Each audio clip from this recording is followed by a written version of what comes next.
नमस्कार. आपण पाहताय न्यूज 18 लोकमत. सुरुवातीलाच एक दुःखद बातमी.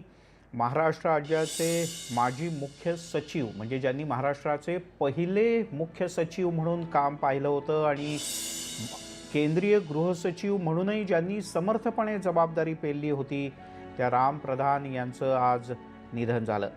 यशवंतराव चव्हाण यांच्यासोबत महाराष्ट्रातल्या कामाचा त्यांचा खूप मोठा अनुभव होता. राज्याचे पहिले मुख्य सचिव म्हणून त्यांनी अतिशय कुशलतेने जबाबदारी पार पाडली होती. ऑपरेशन ब्ल्यू स्टारमध्ये त्यांनी अतिशय मोलाची भूमिका पार पाडली. पंजाब शांतता करारामध्ये सुद्धा त्यांचं अतिशय मोलाचं काम होतं आणि नंतरच्या काळात राज्यात जी प्रधान कमिटी नेमण्यात आली होती, एक सदस्यीय, त्या प्रधान कमिटीचे सुद्धा ते प्रमुख होते. त्यांच्याच नेतृत्वाखाली बॉम्बस्फोटाच्या त्या सगळ्या प्रकरणाची आणि अन्य काही बाबींची चौकशी करण्यात आली होती.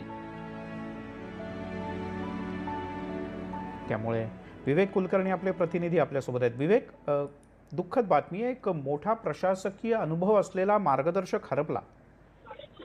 अगदी खरं मिलिंद, कारण राम प्रधान यांना फक्त राज्यात नाही तर केंद्र स्तरावर देखील काम करण्याचा अनुभव होता. माजी केंद्रीय गृहसचिव आणि राज्याचे माजी मुख्य सचिव ते होते. 36 वर्षांची प्रदीर्घ अशी त्यांची कारकीर्द होती. राम प्रधान यांनी त्यांच्या काळात गृह, संरक्षण, वाणिज्य विभाग इथं सचिव म्हणून भरीव कामगिरी त्यांनी निभावलेली होती. महाराष्ट्राचे पहिले मुख्यमंत्री यशवंतराव चव्हाण यांचे खासगी सचिव म्हणून देखील त्यांनी काम पाहिलेलं होतं. बुद्धिमत्ता, कार्यतत्परता आणि सचोटी या गुणांबद्दल मी तुला थोडंसं थांबवतो. राज्यातले काँग्रेसचे ज्येष्ठ नेते आणि माजी मुख्यमंत्री अशोक चव्हाण आपल्यासोबत आहेत.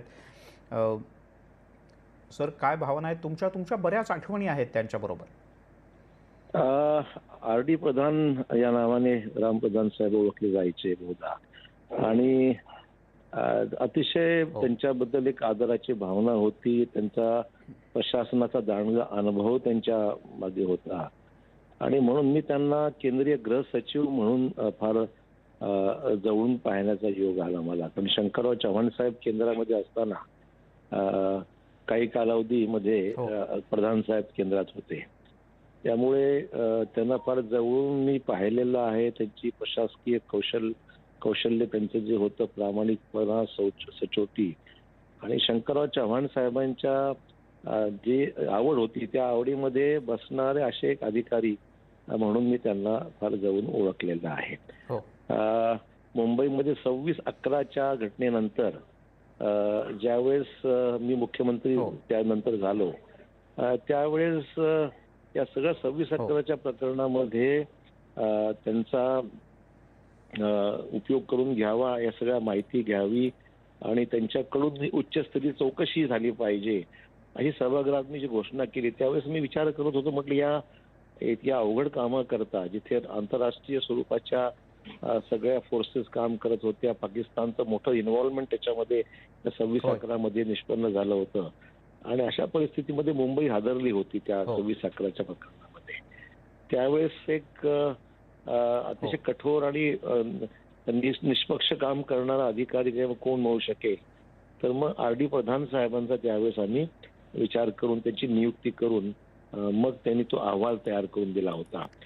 त्यामुळे त्यांच्याबद्दल सर्वांच्या मनामध्ये एक आदराची भावना राहिली. रिटायरमेंट नंतर सुद्धा ते दिल्लीमध्ये सातत्याने काँग्रेस अध्यक्षा सोनिया गांधी यांच्या जवळच्या वर्तुळात ते नेहमी राहिले.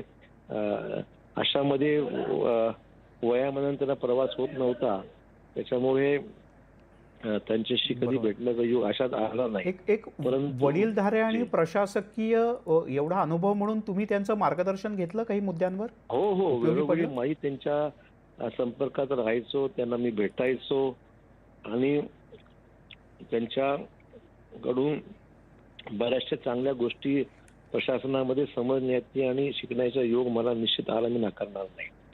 त्याच्यामुळे चांगले अधिकारी महाराष्ट्रामध्ये भारतीय प्रशासकीय सेवेमध्ये असलेले एक अतिशय उत्कृष्ट प्रशासक म्हणून, चांगले अधिकारी म्हणून त्यांचा नावलौकिक होत आहे, मला नाकारता येणार नाही. आणि म्हणून त्यांच्या निधनाचं जे वृत्त ऐकलं मला खरोखर अतिशय दुःखद अशी घटना आहे. त्यांच्या आत्म्यास शांती मिळो आणि त्यांच्यासारखं अधिकारी होणे नाही एवढंच मला म्हणावं लागेल.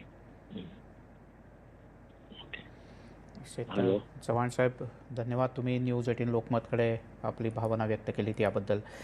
विवेक आपल्यासोबत जोडला गेलेला आहे. आपण विवेकशी संपर्क साधण्याचा प्रयत्न करूयात. विवेक, महाराष्ट्रातल्या प्रशासनातल्या अनेकांनी, म्हणजे नंतरच्या काळात अगदी आजपर्यंतचे कदाचित राज्याचे मुख्य सचिव असतील, पण या सगळ्यांनी रामप्रधान यांच्याकडनं शिकण्यासारख्या अनेक गोष्टी निश्चितपणे होत्या. आणि जसं अशोक चव्हाण यांनी सांगितलं की दिल्लीमध्ये ते लहान असताना जेव्हा राहत होते त्यावेळेला रामप्रधान यांचा त्यांचा निश्चितपणे अनेकदा संपर्क आला होता. आणि RD सर या नावाने केंद्रीय वर्तुळात, म्हणजे केंद्रीय सचिवालयाच्या वर्तुळात RD सर या नावानं ते ओळखले जायचे. त्यांचा एक दबदबा होता, कारण त्यांच्या कामाची एक खूप वेगळी आणि नेमकेपणाची अशी एक पद्धत होती.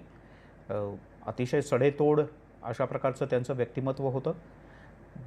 जे बरोबर आहे ते बरोबर आहे आणि जे चूक आहे ते चूक आहे.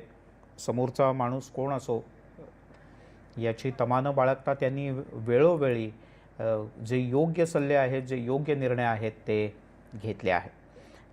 26/11च्या बॉम्बस्फोटांच्या नंतर त्यांचा जो अहवाल आहे तो अतिशय सर्वंकष अशा प्रकारचा अहवाल त्यांनी तत्कालीन राज्य सरकारला सादर केला होता.